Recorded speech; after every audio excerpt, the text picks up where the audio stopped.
nhớ rằng bị ý rình rồng vĩnh giờ cứ lùa phong gì nà chế số lên số tổ chức cái lưu ha chùa lùm đại chỉ số cái tao nó bị rồng lúc sau nó và chỉ chỉnh cha của mò ít lúc sau và chỉ phụ của tao ít lúc sau lúc mò và chỉ tê lúc lúc khác của tao cái số tài nè bị ổn định nhau thì bị chúng mình kia ta nhớ bao当时và chỉ tôi lại hai giờ được bao và chỉ hai giờ được chơi từ gì từ mọi làm gì lắm lời làm gì当时và chỉ lúc bị cần gọi đi và chỉ mua và chỉ lưu làm gì tóc lời bu trò bê sẽ chỉ cho tao đầu là và chỉ bu trò bê tao ý nhỏ khó con mong cứ giờ và chỉ bu bên cận tàu càng xa rồi e bị bao và chỉ từ lùi lên già thì bị y lệ hà mò theo được y lệ này e cô chỉ bao hà ta bị nhà ít trong tê nãy nếu nhìn nói về và chỉ bu bên mua tê máy thì bây giờ là sửa tê máy thì giờ và chỉ lệ tù của mòn cái cho họ ta bị bởi vì bông sửa tê máy để nói giờ bị sửa của bông của mòn nông cái liền được bằng chữ gì chạy inu từ bị tàu nhà giả sử hố bị luôn này là sẽ giờ bông một chỗ luôn ra tin này nữa cứ hạt cho bị thua lên thua từ ta rồi chung lên đau từ rồi cứ nan nhỉ nó sửa tìm máy nó chung lên đau từ này ủa thì video rồi trái nhận trái ra cho luôn băng luôn này giờ lên đó nhân để cô tụi khen mà cô sáng ta cô sáng ủa ha当时cô sáng ủa của văn chỉ tổng gì mà cô sáng ủa của luôn đại văn chỉ tụi tê xa cơ văn chỉ bu cho cô ấy lúc sau hè bị tăng cậu thì cô sáng cậu mong cái tôi văn chỉ ấy giờ lên từ giờ tụi cái nhà qua video của từ YouTube chị nên tìm mình rồi của cụ hát kiểu ok chị bị sư bảo rồi cho bị sư bảo rồi cho sư nhà ok luôn đợi cho YouTube từ giờ hôm nay chỉ cho mày này vì cho khó trong lên đầu tụi anh mình nhau cho luôn là tin để nó là nó nhỉ nó mà luôn nụ hành mua tìm máy mua đầu dạng đầu trắng chưa thành chưa tặng được sữa mà chỉ sinh giờ cho máy để nó ở trong chung lên đầu tụi cho mà chỉ trẻ ở trong chung lên đầu tụi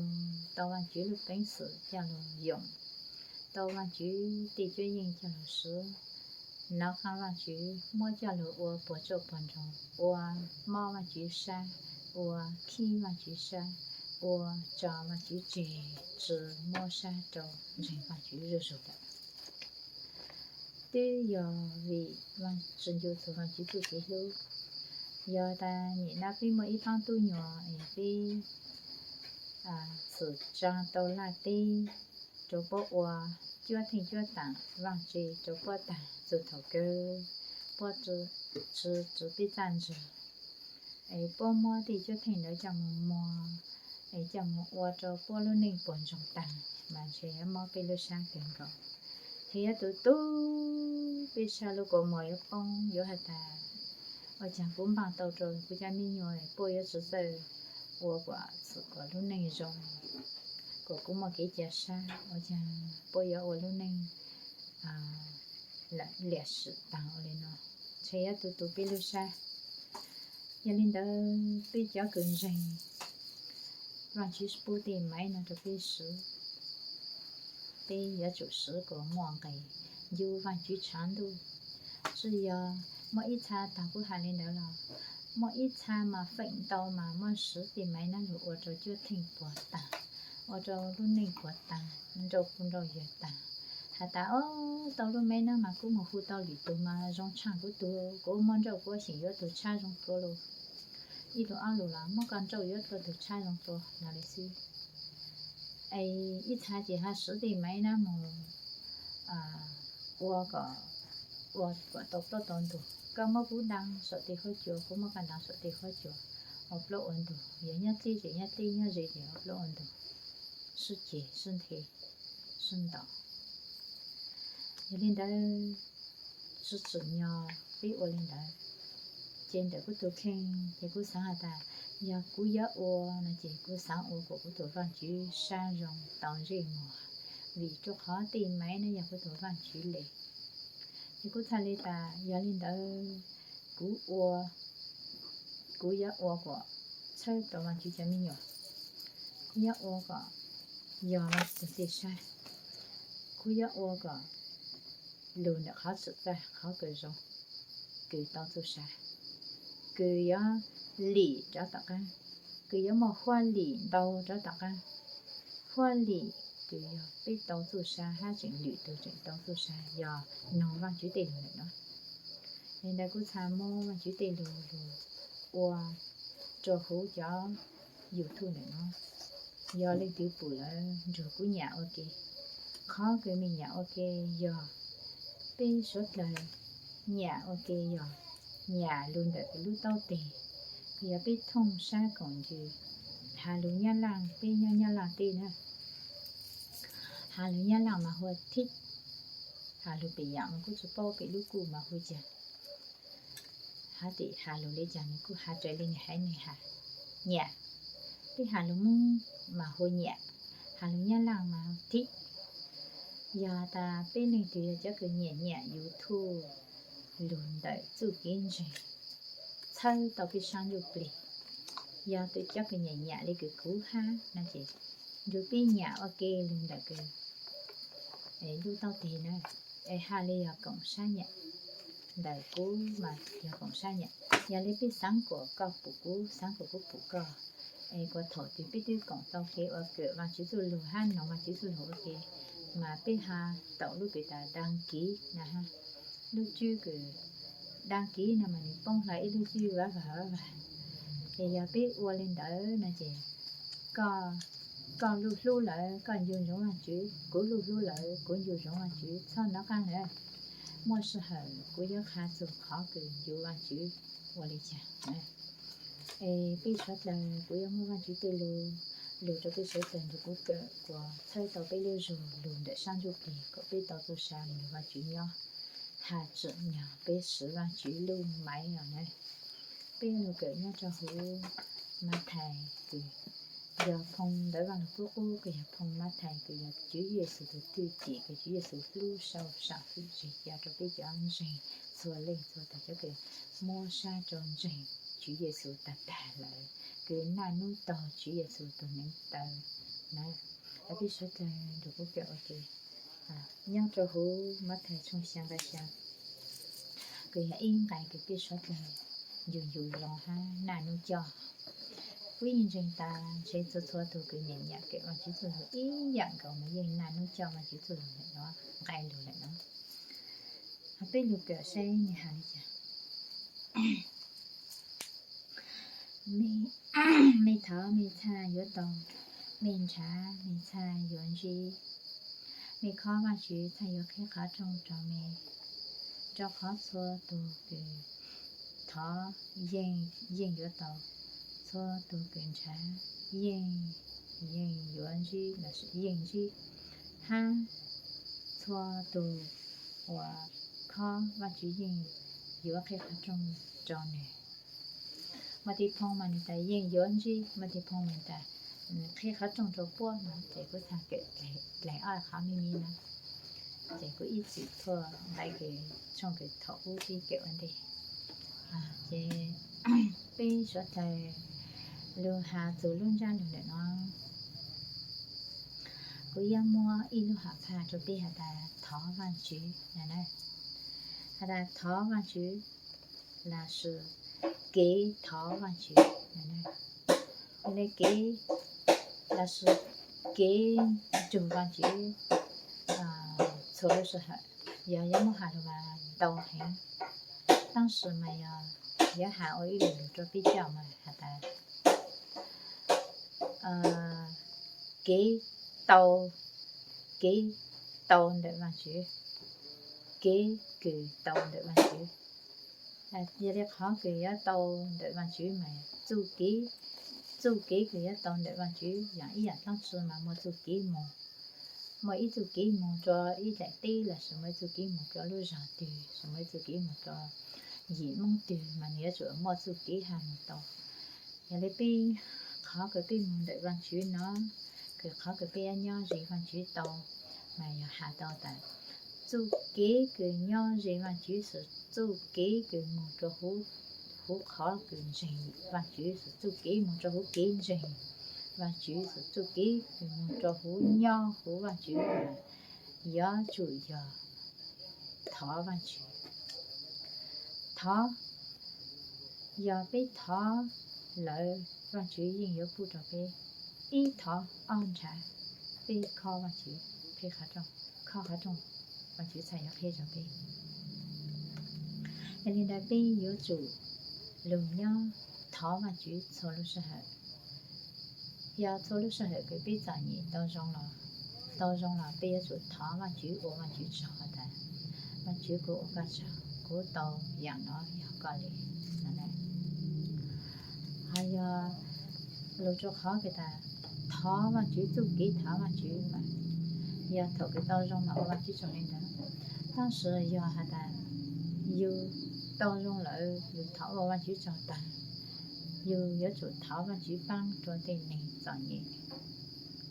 thọ thay nhớ tao mà nhớ chủ thọ yêu tu tu lúa nhớ chủ thọ và chữ băng lúa thọ thay nhớ tao giờ yêu chỉ chủ năng sơ yêu nhớ chủ thọ và chữ hà ta và chữ thọ có bùi nhận là tao cũ là sử dụng rất kỹ tên mình ta và chữ thọ có ban cũ của cú cho nhiều sa của cú tí đầu tên là thọ của cú tí đầu tên mình nhiều sa là thọ nhớ chủ thọ và chữ ở lên đời yêu thọ và chữ ban yêu in gần gõ xí thọ và chữ ở yêu tù number y về vàng khó vàng chữ y này là từ cái ban yêu xí thọ và chữ ban yêu để thông yêu này đó chờ gì còn rất kỹ năng nhau rồi thọ và chữ ban yêu chỉ tên này còn rất kỹ năng nhau rồi thọ và chữ ban khổ yêu để cam lo cũng gì còn rồi thua lúc sau hệ thua dạng về chỉnh chủ nhau yêu lúc xa sáng yếu mà yếu chủ tao thọ cho khó bỏ thua từ cái tin chân rồi là bỏ yên thọ và chỉ yên bỏ yên bù và chữ lúc chỉ hoàn đồ quá rồi ý dạng đi đại vi cho lùi cái đại vi thọ và chữ nhau cho hú phòng vào của cô mà đại vi hà trong và chữ ta có yên ý chữ lưu của hà ban của hà cho đại vi cho tu và chữ cho tu khi cái nhau hú và chữ tiền cho chữ này nó mà nhiều ít nhiều khó và chữ mà thằng tùy nhiều đi khó hà ta có yên ý chữ ban của hoàn đồ quá rồi có yên ý chữ tê của tê là thọ có sao phải thun lại cũng thọ có tê của thọ có ban của là nè nhà hạt từ cái thọ là chữ mà như từ tới này kia tới tới thọ là chữ mà như giờ thọ vào lên nó chê theo lời đi rồi như tỉnh ra rồi thì y sẽ theo lời đó thì phải thì on à phải thì on à tôi lùi hành cho vì giờ nó tôi lùi hành lại y mà ở y liên ra lùi y ở y lại ra lùi o ở y lại giờ hà từ mà này cô yếu chủ mà liên ra lùi p họ nó sự có tại phải yếu hà đầu đi ra khó o nhớ chủ chả nhớ chủ chả giờ p giờ từ cái chả ha kho lại chả ha kho mà như vậy mình chỉ nhớ mà in liên ra lùi chả ha kho khó trồng chả ha kho khó trồng chả vàng chữ mà giờ rong đi bây số lúc sau hệ bây giờ mua sang cho cỡ chả cỡ ha nó hà ta lu có chơi từ cỡ mà chữ tôi rồi giờ bây giờ ít từ cái mua lúc sang tu lại bây giờ mình chả mình nồng mong số lúc thì bây giờ chúng mình nông mình chả kín nó vào là cú nó vào chỉ tôi rồi nó vào chỉ tôi số thứ thay cha vào chỉ tôi tốt hay số thứ thay cha quốc hạ còn yêu hai lý nhau gì vào chỉ mua cổng rồi chỉ ăn gì ai hai lý nhau gì vào chỉ chỉ yêu ta còn ít bằng sư chỉ yêu ăn chả dù chùa cây từ trong đi ta bây giờ hữu cần trình ta chỉ sáng non chả bằng sư chế bằng nạ chế của bên nhau gì mà chỉ số lúc sau khó quyền chán đỡ mỗi ít thà bố chỉ hiện chá bố bị hở bằng bên trên lũ đàn chế bố chỉ hiện cũng mi bằng mi bờ bố chỉ sáng chá lợ chá nó do sáng dù bố cũng cỡ của bố mỗi nhà thì nó cỡ là dù tiêu cho ăn lo cỡ ít ra lợ chá nó do nhau gì mà chỉ hành tổ khó cái tàng đồ lại dùng để ít cái tàng đồ lại mà dù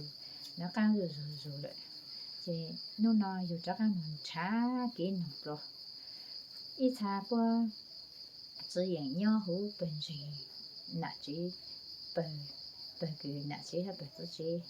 qua sáng là ta bị hại tăng chỉ đâu lại nó当时要từ cái mất san trình ta lại mà như dòng san trả giờ lên đại bi có chủ động trả cho quân này tung gì sự sáng trả sáng tạo cứ kể bên trên tăng thì tao lại cứ nông bên trên tăng thì tao lại bên trên giờ bi nông vang là cú sư thì cho khá xí但是也比如广方那些自觉的你要莫给是老师的操作就考个人考个查都查